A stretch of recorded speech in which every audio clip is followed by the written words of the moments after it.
I'm your host, Alexis, and today I'm here with Caitlin, and we're going to be discussing fisheries and the crisis of overfishing. Did you know that fish provide more than 2.6 billion people with at least 20% of their per capita animal protein intake? No, I didn't. And the use of fish goes beyond feeding humans, as they are also caught to be used in livestock feed, fish oil, and other useful products.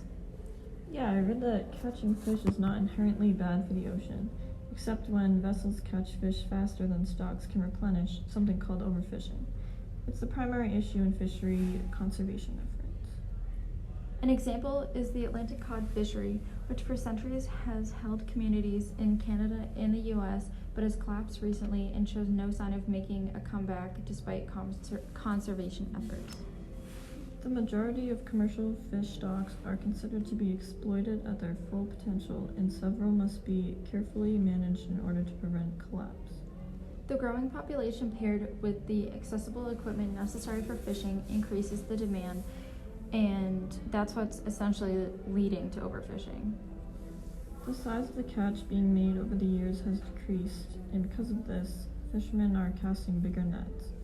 The big nets are indiscriminate, and for every 1 ton of profitable fish caught, 3 tons of little fish are caught in the nets and are being thrown away.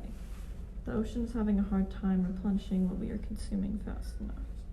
The damage done by overfishing goes beyond the marine environment. Billions of people rely on fish for protein, and fishing is the principal livelihood for millions of people around the world. In the past 55 years, we've managed to wipe out 90% of the ocean's predators, causing disruption in the marine ecosystem. The whales, sharks, bluefin tuna, king mackerel, dolphins, and marlin are disappearing or have already disappeared.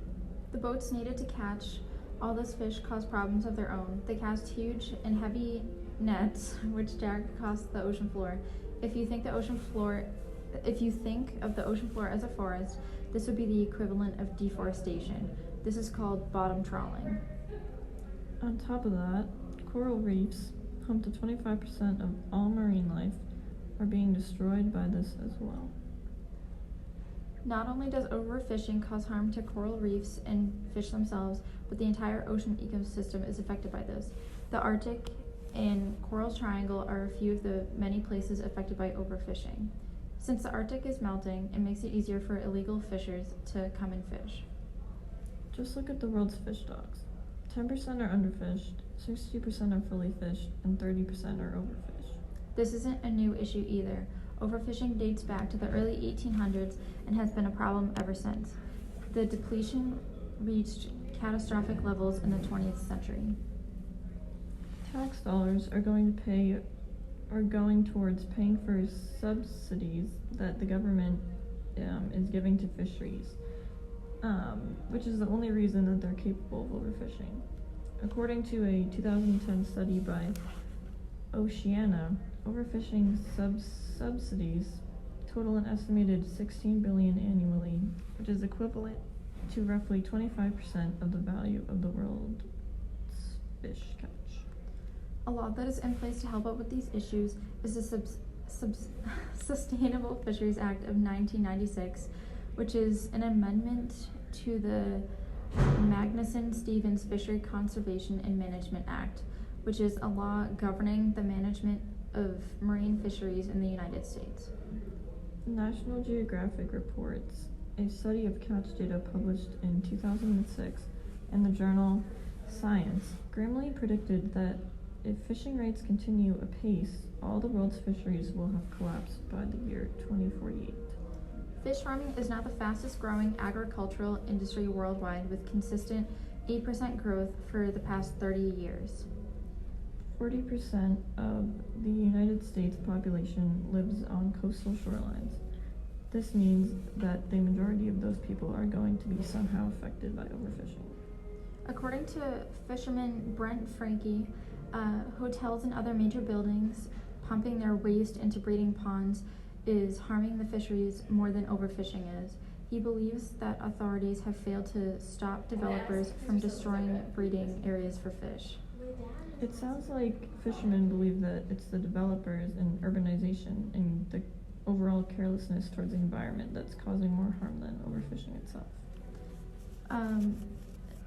Another fact is that when you go into the grocery store, you need to look at where the fish you're buying is coming from.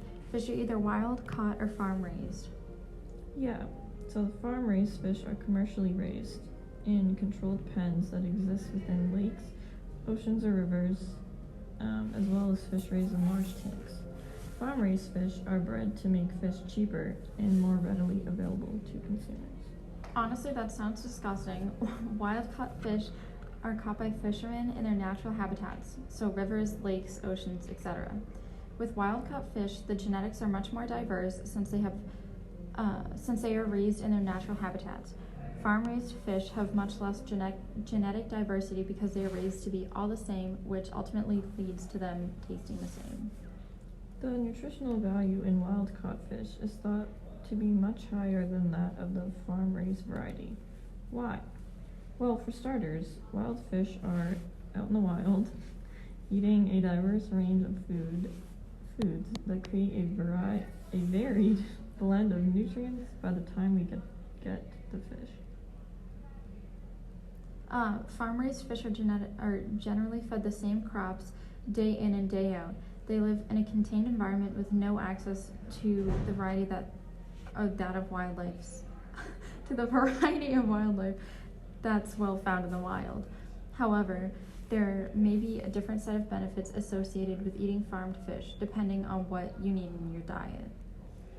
Smaller types of fish may pack the most nutritional bang for their buck, as opposed to larger fish. Think sardines, anchovies, herring, and shellfish.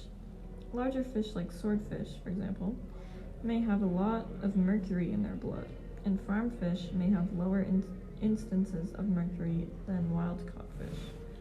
Farmed fish that are raised in the ocean generally have the same amount of mercury in their systems as their free-roaming counterparts. That seems to be all the time we have for today. Thank you, Caitlin, for coming in today and talking to the viewers and I about overfishing and fisheries in general. Oh, thank you for having me. I can only hope that we see a positive change in this catastrophe. Remembering back to the beginning of the episode, billions of people depend on fish, and considering that 2048 is only a mere 28 years away, the change has to happen quickly or fisheries will be gone.